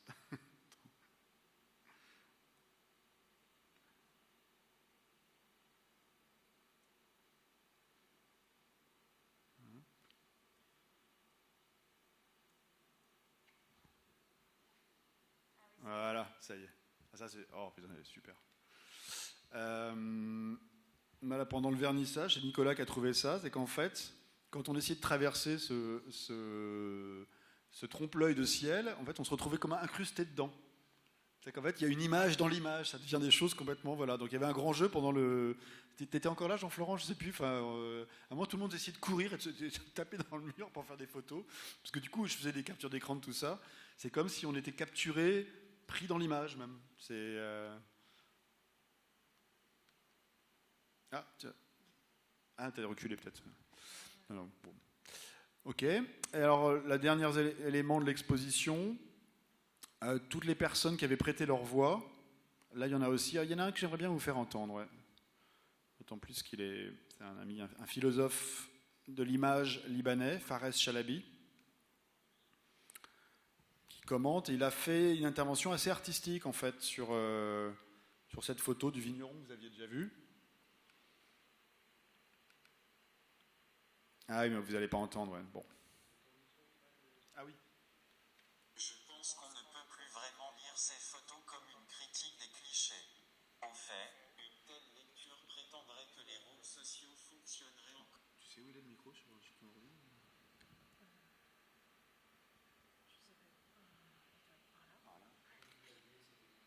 Encore aujourd'hui comme des territoires, des replis identitaires, contre la globalisation.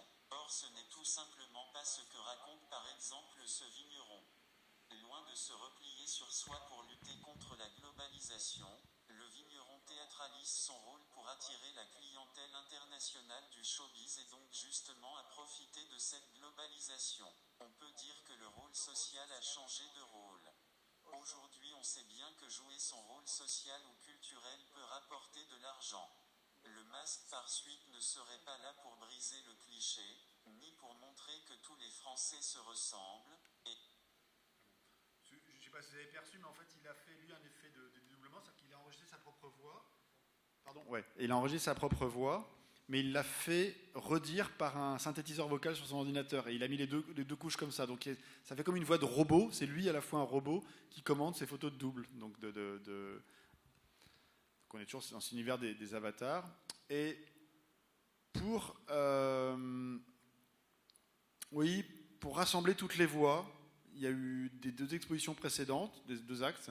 J'ai écrit ce que j'appelle l'essaim, comme un essaim d'abeilles, tout un nuage comme ça de petites photos, toutes les photos qui avaient été commentées, et dans lesquelles on peut naviguer à l'intérieur. Et chacune, si on clique dessus, se met à parler d'une certaine manière, quoi.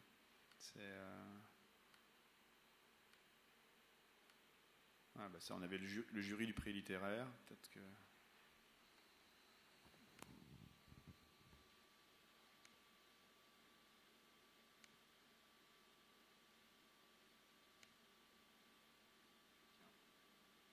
Ça rame un peu.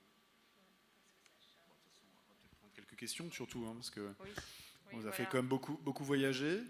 Il Faut l'expérimenter soi-même. Exactement. Oui, donc effectivement, tout à fait, il faut l'expérimenter soi-même. Mais j'espère qu'on vous a convaincu que ça valait la peine d'aller voir ces expositions, même si on va les... Ah oui, c'est vrai qu'on les clôt.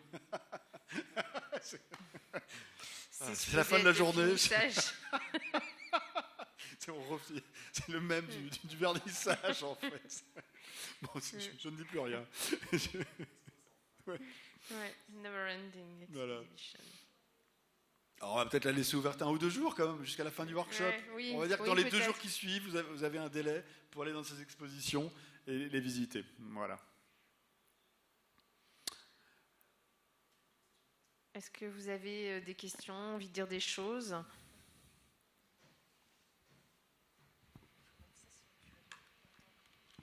Ah oui, chacun en a un. Moi, je vais poser une question qui, en fait, vient de nous être posée sur Facebook, je pense. Et donc, c'est une personne qui nous demande, alors là, c'est plus sur ton travail à toi, Marc, veuillez nous expliquer pourquoi vous choisissez ce type de masque. Je crois que tu en as parlé un peu au début, il me semble. Non.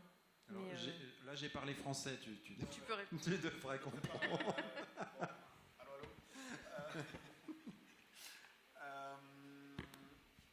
Ouais, donc avec le micro. Alors, en fait, c'est pas ce type de masque, c'est toujours le même masque. Hein, c'est important. Aujourd'hui même, j'en ai plus qu'un. J'en avais 3, mais c'était la même. Ils sont plus produits, donc c'est le même masque. Ouais, donc, en fait, c'est pas ce masque que je cherchais à l'origine. Comme je l'ai dit, en fait, je revenais d'Asie et mon regard est devenu un peu comme un regard influencé par l'Asie. Je me dis, c'est comme si je regardais la France à travers un regard qui est à la fois moitié français, j'étais déjà à moitié asiatique quelque part. Donc j'ai cherché un masque asiatique. Et alors là, c'était sans intérêt. Il y avait 2 masques de dessins animés. Il y avait Mulan, je ne sais pas si vous voyez, de Disney, et puis le Fu Manchu, qui est un personnage de cartoon, un petit peu de chinois. J'ai dit, ça ne va pas être intéressant. Du coup, en fait, j'ai fait tous les boutiques de costumes de farce attrape de Paris, vraiment sérieusement, quoi. Comme vous voyez, je suis quelqu'un qui aime jouer, mais j'y vais à fond, quoi. Et puis, bon, il y avait une boutique comme ça il y avait ce masque-là et 1 ou 2 autres qui m'intéressaient. Donc, j'ai demandé à ma sœur, qui est aussi dans le monde artistique, puis c'était bien qu'il y ait une femme qui voit aussi, qui l'essaye, qu'est-ce qu'elle en pensait. Enfin, maintenant que j'y pense, au début, il fallait que le masque puisse être portable par tout le monde, presque tout le monde. Malgré tout, il est quand même d'une couleur de peau plutôt rose ou brune. En fait, il est plutôt jaune, à vrai dire, mais quelqu'un qui est noir, c'est plus difficile, il y a une différence, quoi. Mais globalement, il était portable par une large variété de personnes, et hommes et femmes, et c'est ça qui était important. Il est faussement neutre. Il est neutralisant un peu. Il ne sourit pas et il ne fait pas la tête. Il est ni triste ni joyeux. Il faudrait plutôt se rapprocher de Yves Simon, chanteur et écrivain célèbre. Voilà, on est... Quelqu'un ce matin parlait de la Mona Lisa, je ne dirais pas que c'est la Mona Lisa, mais il y a comme une possibilité d'expression qui est riche, suivant les lumières qui se portent, suivant le costume, l'expression va changer. Donc ça, je ne l'avais pas vu tout de suite, mais je pense que ma sœur et moi, qui m'a aidé, on l'a senti comme qu'il y avait quelque chose de... Voilà. Le fait que les cheveux soient libres, c'est important, parce que les cheveux vont influencer la lecture du masque, ou leur absence.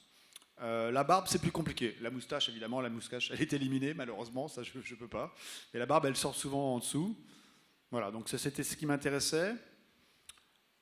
Un point très important qui m'a fallu, parce que prend des années avant de comprendre. Au début, je l'utilisais, je voyais qu'il marchait, mais je ne creusais pas. Les gens autour de moi me disaient, Marc, les critiques d'art, Marc, il faut que tu creuses cette question du masque. Pourquoi ? Il y a une chose très importante, c'est la taille des yeux.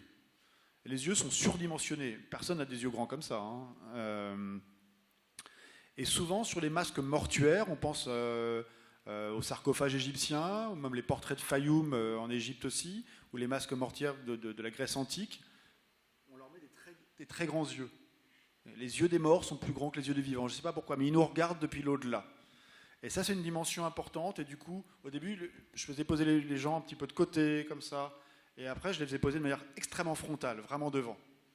Et de manière à ce qu'ils nous regardent vraiment et qu'ils viennent nous chercher en nous dérangeant un petit peu. Je ne sais pas si ça répond à... Enfin, c'était sur Facebook, donc... personne qui participe à l'atelier, Zainab. Ah, d'accord. Oui. Bonsoir Zainab, merci Bonsoir, de bonsoir. nous suivre. Je ne sais pas si... Est-ce qu'il y a une autre question?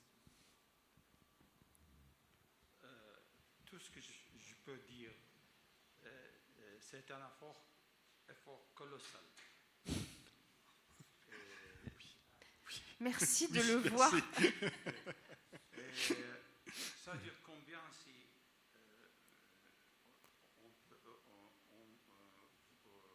on veut voir toutes les expositions. Les 3 expositions? Oui. Si on navigue... Chaque image. Ah, si on ouvre chaque image?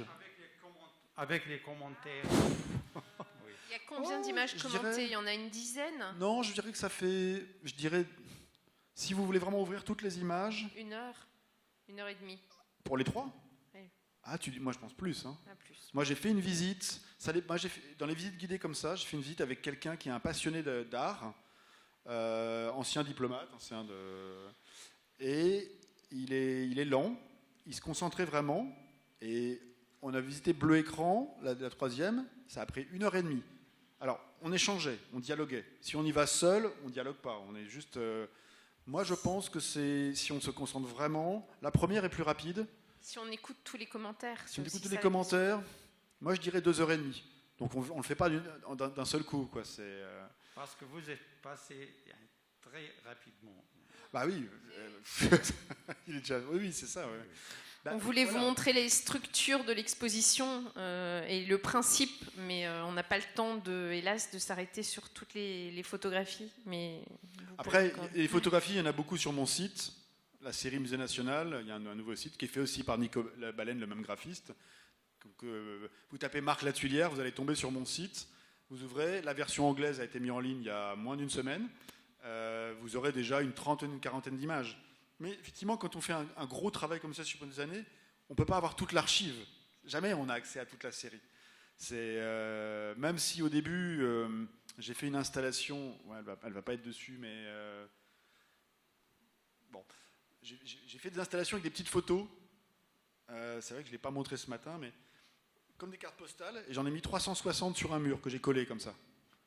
Mais 360, c'est pareil, si vous les regardez toutes, mais 360, c'est toujours pas les 1000. J'ai pour l'instant jamais fait d'exposition, il y avait les 1000 photos. Peut-être ça viendra un jour. Mais je pense que quand il y aura les 1000, on regardera l'ensemble, on ne va pas être chacun à regarder une après l'autre. Mais comme tu disais, Emmanuel, c'est comme un très grand jeu de cartes, et chacun se fait son jeu, quoi, en fait.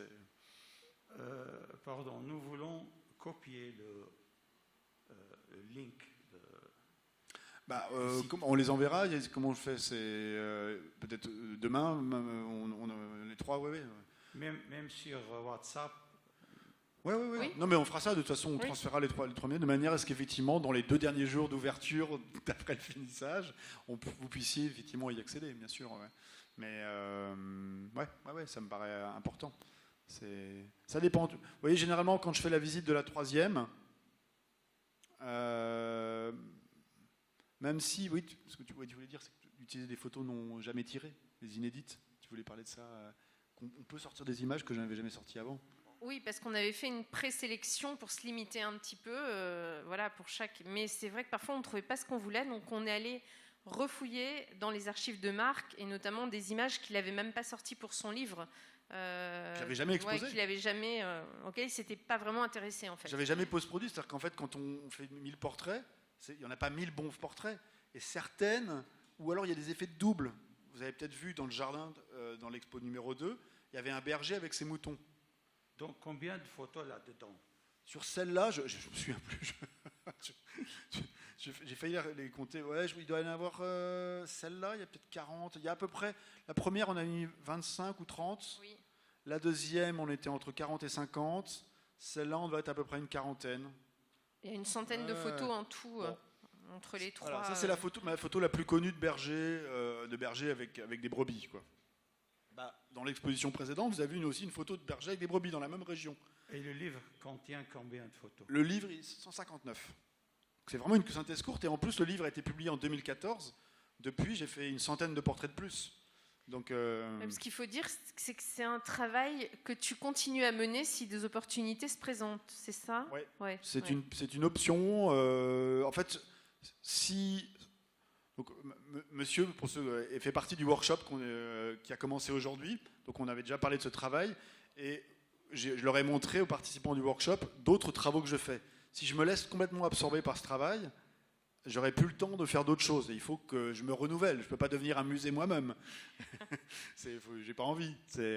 Donc en fait, pour avoir la liberté, le temps, la concentration, l'imagination de faire d'autres travaux, j'ai besoin aussi de me mettre ce travail-là à distance. Donc finalement, je fais rarement de nouvelles photos, mais je suis parfois invité à en faire. Et à ce moment-là, je m'y consacre entièrement. Mais j'essaie de le faire dans des régions où j'ai pas fait de photos, sur des métiers que j'ai pas fait. Mais on va dire que là, ce qui s'est passé avec cette exposition, c'est que ça permet de continuer le projet, mais pas sous une forme différente.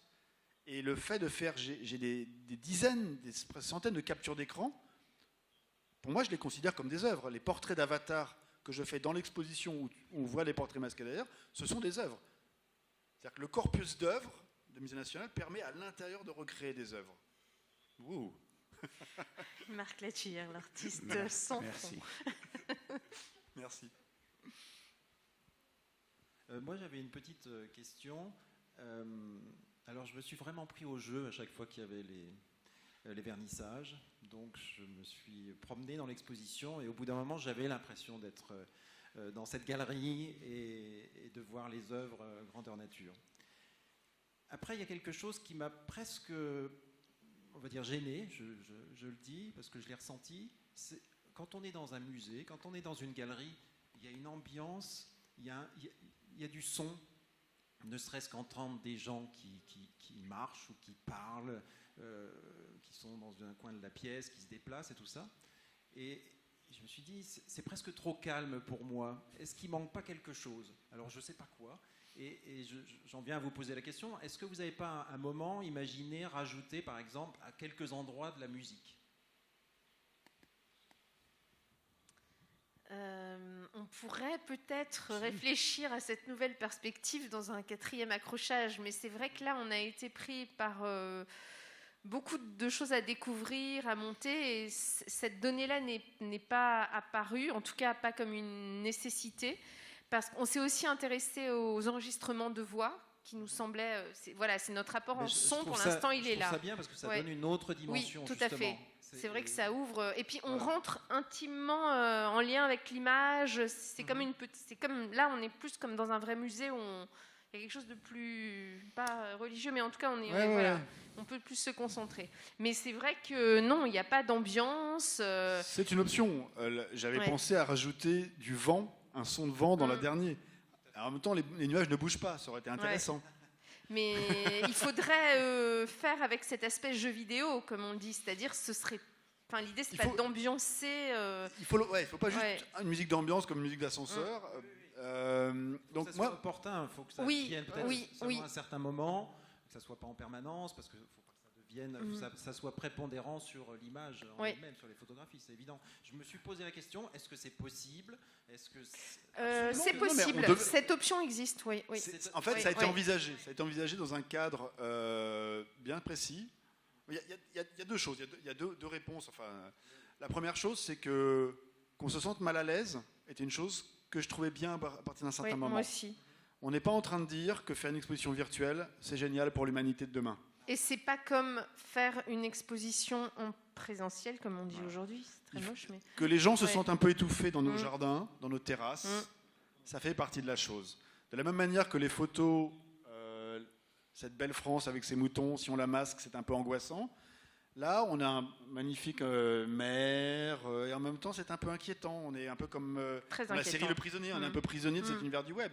Et c'était ça, c'est ce qu'on a senti, je pense, dans le confinement, qu'il ne faut pas qu'on considère tout, que le web est la solution. Il va falloir en revenir à la présence, ne serait-ce que parce que ça consomme des données, tout ça. Enfin, c'est pas innocent, le web. Ça, c'était la première chose. Ensuite, la question de la musique, moi, j'y avais pensé d'une manière bien spécifique, qui était, je voulais faire une soirée, je dirais pas dansante parce que l'avatar ne permet pas avant de danser. On peut marcher un petit peu rapidement, mais les bras bougent pas. Mais je voulais faire un bal masqué à un moment, Alors peut-être qu'on la rouvrira pour ça, c'est-à-dire qu'en fait, j'ai pensé à un ami DJ, on peut mettre un son et le mettre en boucle dans l'exposition. C'est-à-dire qu'on visite avec une ambiance sonore, et voilà, l'idée d'un bal masqué où chacun, parce qu'en fait quand on est en avatar, vous avez vu, il y a son nom, le nom sur lequel on est inscrit, qui est au-dessus de la tête. Bah, si on fait un bal masqué, on ne peut pas changer, on ne peut pas mettre de masque aux avatars, on ne peut pas jouer avec le costume, ils sont tous les mêmes. Par contre, on peut changer le nom, on peut échanger. Voilà, bah là, on l'a fait. Je naviguais avec ton avatar et toi, tu naviguais avec le mien. Mais on peut inviter, dans un bal costumé, on va être transformé en célébrité, où tu peux être Mickey Mouse, tu auras Mickey Mouse, voilà, et tu mets une musique. Tu peux créer une ambiance très, très, très, très particulière. Je voyais bien quelque chose de musique électronique avec ça pour être vachement bien. Enfin, tu vois un événement avec un DJ qui accepte l'expérience, qui reprenne le challenge, qui fait une composition originale. C'est tout à fait une possibilité. Et il me semble que si d'autres créations sont à faire, elles peuvent être tout à fait envisageables. Mais ce type de médium d'exposition ne remplacera bien évidemment jamais une exposition réelle. Et peut-être que ça donne même envie d'aller respirer dans des murs, en fait, de retourner au musée. Mais travailler sur ça, c'est aussi très intéressant et puis, en effet, moi, j'assume également le côté angoissant de la chose. Je trouve que c'est un milieu contraint. On a des contraintes, c'est un milieu contraint. Il se trouve que moi, j'ai une certaine expérience de la plongée sous-marine. C'est à la fois magnifique, la plongée sous-marine. Il y a une impression d'immensité et de possible. En même temps, on est là. C'est un environnement qui peut être dangereux, mais on est soumis à une respiration lourde. Donc, ceux qui n'ont pas fait de plongée, ils peuvent le voir au cinéma, qu'ils ont vu des films comme ça. On ne peut pas parler, on est obligé de faire des signes. Enfin, donc il y a des règles de sécurité. Là, il n'y a pas de problème de sécurité. Encore que si. Mais ce n'est pas pour la sécurité pour la personne. Bleu écran, tu sais, donc il y a une semaine. En fait, il y a une chose. On ne peut pas se connecter. Enfin, on a fait une fausse manip. Ah oui. On n'est pas sûr que c'est nous. Mais en fait, on était avec Nicolas le graphiste. Oui, cette exposition, la dernière, on l'a aussi pensé pour les lunettes 3D. On peut le faire avec des lunettes 3D. Mais là, on n'allait pas. Moi, je vais ramener les miennes. Et en plus, il y a un problème, on n'arrive pas à passer la porte avec les lunettes. Enfin, en tout cas, la 3D, j'ai vraiment pensé avec une possibilité de lunettes 3D, avant d'en avoir acheté des lunettes 3D. Et en plus, donc, je dis, bon, voilà, comment tu vois quand tu rentres dans la cabine de plage avec le sable, etc. Et donc, Nicolas, le graphiste, passe chez moi. Je dis, il faut que tu essayes la lunette et tout. C'était donc il y a une semaine ou 10 jours, je ne sais plus. Et on fait une fausse manip. Et tout d'un coup, on recharge, on refresh l'exposition. Toutes les photos avaient sauté. Toutes les photos, y compris, il y a des cubes là qui flottent, les murs, tout ça. Il y avait que la couleur, les murs et tout. Il n'y avait plus rien. Et cette exposition, c'est 5 jours de travail plein. En gros, je savais que j'en avais pour 4 jours à tout remonter. C'était, on a contacté la plateforme, on a dit c'est important, c'est avec l'Institut français. Et ils ont réussi à trouver le backup, à la réinstaller. Donc il y a un côté dangereux aussi, mais c'est pas comme la plongée sous-marine. Mais, voilà. Oui, sans oublier que la fois où là où était l'hébergeur a brûlé. Oui, on a eu oui, tout à fait. Oui, c'était le virtuel à côté physique. En Alsace, en plus, c'était complètement fou. Il y a eu un incendie d'un centre de stockage de données, parce que ces données, elles sont stockées dans des bâtiments avec des énormes machines, etc. Il y en a un qui était en France, en Alsace, c'est une coïncidence. Il y a eu un incendie, et un certain nombre de sites internet importants, dont le site du centre Pompidou, notamment en France, sont retrouvés pendant 24 heures ou 48 heures, je ne sais plus, blackout total, quoi. Et nous, ArtStep, la plateforme qu'on utilise, était hébergée sur cette plateforme à Strasbourg. Alors que c'est un site internet grec à l'origine. Mais bon, c'est comme si c'est la mondialisation, quoi. Et ils l'ont suspendu pendant 24 ou 48 heures, et finalement, ils l'ont relancé. Je crois qu'il y a une question là-bas, il me semble, peut-être. Est-ce qu'il y a une question ? Alors, non. Alors, on est un peu contraint par le temps, voilà. Ouais. Donc, on va devoir terminer. J'aimerais juste dire, finalement, pour conclure, que la prochaine étape, ça serait de faire une exposition avec les photographies dans une galerie. Ah bah oui, oui, absolument, c'est sûr. absolument. C'est clair. Ouais. Oui, c'est sûr. Ouais. On remet les choses dans le réel, Ouais. effectivement. Ouais, c'est sûr. Voilà. Ça serait merveilleux. Carrément, ouais. Absolument. Un grand merci à vous. Un grand merci au public qui était avec nous ce soir. Et puis, comme l'exposition reste en ligne encore quelques jours, on peut la laisser encore quelques jours. Oui. C'est l'intérêt d'Internet, c'est qu'on peut... Tout à fait. On peut décider de ça. Libre. Donc, vous avez encore la possibilité d'aller vous promener. On peut voir les 3 actes. Là, j'ai ouvert les 3. Le but était 1, puis 2, puis 3. On fermait. Là, exceptionnellement, les 3 sont... Voilà. Et si vous cliquez sur la porte, vous pouvez... De toute façon, vous allez dans ArtStep, vous tapez La Tuilière, mon nom, et vous proposera les 3, acte 1, acte 2, acte 3. Une précision très importante, ne le faites pas depuis un téléphone. Le téléphone, c'est trop petit, ça rame, ça marche pas bien. Et surtout, vous n'avez pas d'avatar. Sur un ordinateur, si vous n'êtes pas inscrit, vous pouvez la visiter en caméra subjective, comme ça, vous voyez pas. Si vous êtes inscrit, vous avez un avatar. Alors, si vous êtes tout seul, ça ne change pas, mais si vous êtes au moins 2, donc c'est sympa, avec donc 2 ordinateurs, même à distance, vous dites à un ami, on y va ensemble, et là, vous faites comme on a fait, et on navigue. Et 2 ou 3, et ça, c'est très, très sympa, quoi. Et là, qu'il faut y être en tant qu'inscrit. Et il y a un petit piège aussi que je vous signale, parce que c'est comme c'est l'informatique. Dans ce petit volet-là, il y a une option Hide Visitor Avatar. Quand vous cliquez ça, votre avatar n'est pas visible, les autres ne sont pas visibles. Moi, depuis quelque temps, mon ordinateur, les machines, elles font ce qu'elles veulent, il me le met par défaut à chaque fois. Donc je suis obligé de penser à décliquer ça. Voilà. Et vous avez le chat, vous avez le plan, et puis voilà. Effectivement, vous voyez, il y a le son là.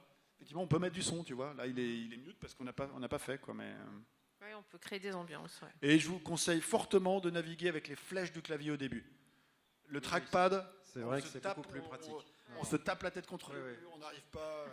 Avec les flèches, on navigue bien, voilà. Tout à fait. Parfait. Eh bien, merci beaucoup. Je vous souhaite une bonne visite. Donc, et puis bien, à très bientôt sur nos réseaux sociaux et à l'Institut français. Bonsoir. Merci à l'Institut français, merci à vous tous d'être venus. Ouais, merci. Merci à vous en ligne.